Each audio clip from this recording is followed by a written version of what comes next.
Welcome to life with city channel. தக்காளி coil ஒரு side dish செஞ்சுருக்கேன். அதுக்கு தேவையான பொருள் என்னென்னு இப்போ நம்ம அதை பார்த்துடலாம். தக்காளி காயை சின்ன சின்னதாக அரிஞ்சு எடுத்துக்கணும். சோம்பு, சீரகம், வெந்தயம், கசகசா எல்லாத்துலேயும் ஒவ்வொரு ஸ்பூன் எடுத்துக்கணும். ப்ளெயின் மிளகாத்தூள், மஞ்சத்தூள், உப்பு, பெருங்காயத்தூள் இதையும் எடுத்துக்கிறேன். பெரிய வெங்காயத்தையும் பொடியாக நறுக்கி எடுத்து வச்சு, சோம்பு, சீரகம், வெந்தயம், கசகசா இதை மிதமாக வறுத்து எடுத்துக்கணும். இதுக்கு நல்லெண்ணெய் கொஞ்சம் தாராளமாகவே ஊற்றலாம். ஒரு ஸ்பூன் கடுகு போட்டு வெடிக்க விடும். 2 சிகப்பு மிளகாவும் போட்டு கருவேப்பிலையும் போடணும். கடுகு நல்லா பொரிஞ்சோடனே பொடியாக நறுக்கின வெங்காயத்தையும் போட்டு நல்லா வதக்கணும். வெங்காயம் நல்லா வதங்கட்டும். இப்போ அதில் ப்ளெயின் மிளகாத்தூள், மஞ்சத்தூள், உப்பு, பெருங்காயத்தூள் இதெல்லாம் போட்டு இதையும் நல்லா வதக்கணும். கொஞ்சம் எண்ணெய் தாராளமாகவே இருக்கலாம்.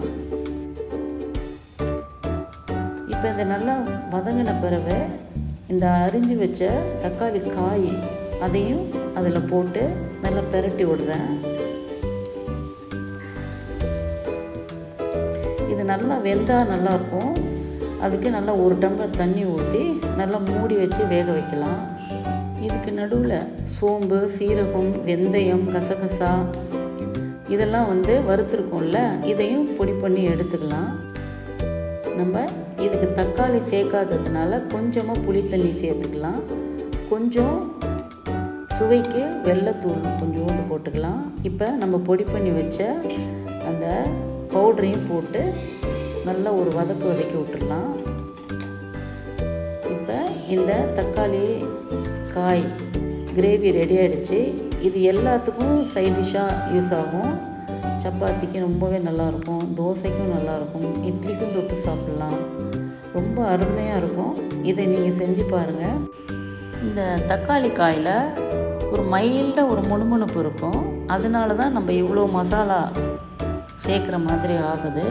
இல்லைன்னா சிம்பிளாக கத்திரிக்காய் தொக்கு மாதிரி கூட நம்ம செய்யலாம். என்னோட இந்த சமையல் பிடிச்சிருந்தா ப்ளீஸ் லைக் பண்ணுங்கள், சப்ஸ்கிரைப் பண்ணுங்கள், ஷேர் பண்ணுங்கள். தேங்க்யூ.